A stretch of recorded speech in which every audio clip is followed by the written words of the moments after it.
Olá pessoal, paz do Senhor Cristo Jesus para cada um dos irmãos ou das pessoas que estão assistindo esse vídeo. Queremos agradecer aqui aos irmãos da Igreja da Pavuna, que tem um trabalho onde eles tratam alguns assuntos extremamente relevantes para a igreja. E um desses assuntos que nós vamos tratar aqui, por exemplo, é as questões relacionadas ao discipulado. O discipulado, ele é todo um processo que envolve não somente aqueles que discipulam, mas também toda a igreja, porque é um princípio divino. Ele não é algo que surge no coração de uma pessoa, surge primeiramente no coração de Deus. É o desejo de Deus de implantar o seu reino para que as pessoas vejam através da vida dos crentes a glória de Deus nas suas vidas. Então, o que é discipular? Em primeiro momento, discipular, o significado de discipular, segundo alguns estudiosos, por exemplo, como Agostinho, do período medieval, ele vai dizer que o discípulo é aquele que segue e que imita. Então, um dos princípios que a gente pode entender com relação ao discipulado é aquela pessoa que vai seguir e imitar, sobretudo, o seu discipulador. É interessante que Paulo de Tarso, em um dos seus escritos, 1 Coríntios, capítulo 11, versículo 1, por exemplo, ele diz assim: sede meus imitadores como eu sou de Cristo. Ou seja, Paulo, ele se permitia dizer que as pessoas poderiam imitá-lo, uma vez que ele seguia os passos de Cristo Jesus e as pessoas podiam ver nele o exemplo. Em Efésios capítulo 5, versículo 1, por exemplo, nós vamos ver que ele escreve também: sede também imitadores, irmãos, e tende cuidado segundo o exemplo que tende em nós, pelos que assim andam. Ou seja, as pessoas viam no exemplo dos discípulos ou daqueles líderes espirituais um exemplo a ser seguido. Então, o discipulador ou o líder espiritual é aquela pessoa que, sobretudo, ele tem na sua vida o exemplo. Ele tem na sua vida a maneira correta de vivenciar, de viver e de ensinar. Ok? Então, discipular é cuidar. Cuidar de quem? Cuidar do rebanho, cuidar dos irmãos novos convertidos, cuidar das pessoas que precisam ser cuidadas, porque foram geradas pelo Espírito da graça, uma vez que aceitaram Jesus como Senhor e Salvador. Romanos vai dizer: se com a boca confessares ao Senhor Jesus Cristo e no seu coração creres que Deus ressuscitou dentre os mortos, vós sereis salvos. Então essa salvação, ela é gerada uma vez que há aceitação em Cristo Jesus. Mas e daí? O que ocorre depois que a pessoa, ou depois que o indivíduo ou o sujeito aceita Jesus Cristo? Se encerra por aí? De maneira nenhuma. A vida cristã, ela é uma vida dinâmica.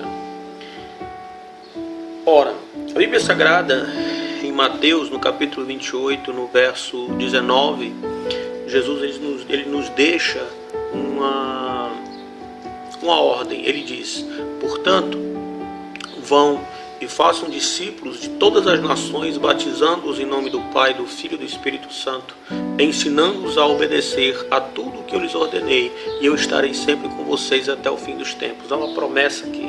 A presença de Jesus jamais desaparecerá da vida dos seus filhos, daqueles que o aceitaram e daqueles que, sobretudo, fazem a obra de Deus.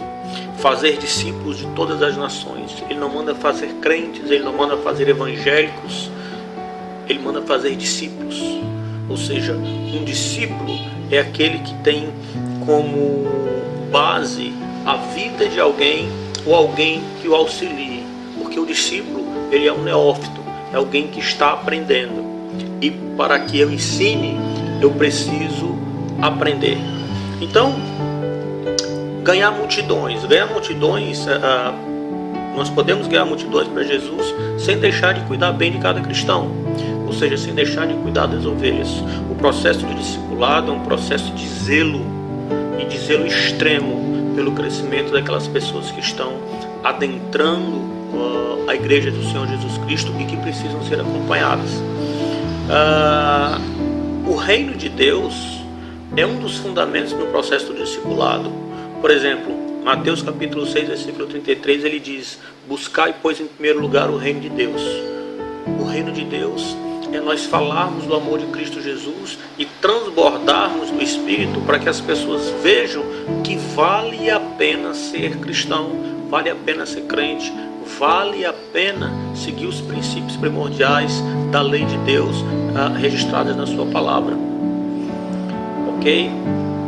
Um detalhe, Gênesis no capítulo 1, versículo 28, ele diz: sede fecundos, multiplicai-vos, enchei a terra. Ser fecundo é ter no nosso cerne, é ter na raiz ou na nossa essência a possibilidade de gerar, sobretudo de gerar vidas.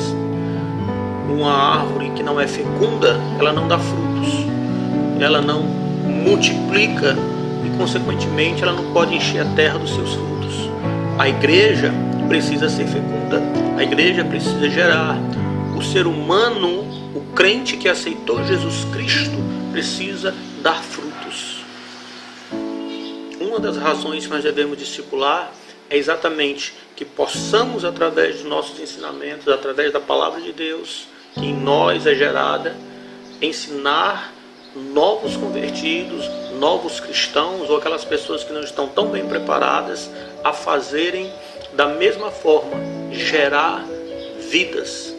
Uma igreja que não tem esses princípios fundamentais e basilares dentro do seu sistema, dentro do seu tipo de gestão, seja ela qual for, ela é uma igreja morta, porque não gera, porque não é fecunda e, consequentemente, não está trabalhando para o crescimento do reino de Deus.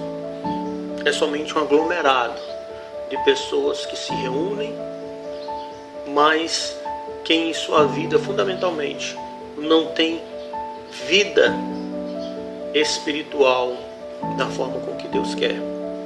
Mateus 28, verso 19: portanto, vão e façam discípulos de todas as nações.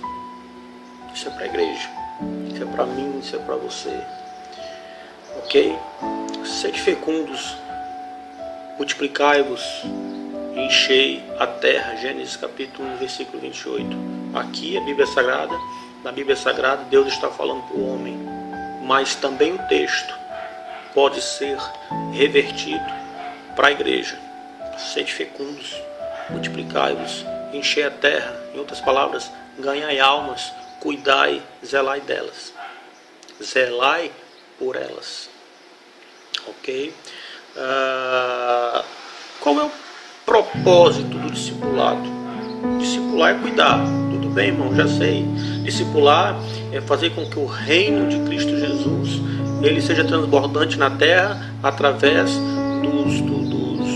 da vida dos crentes.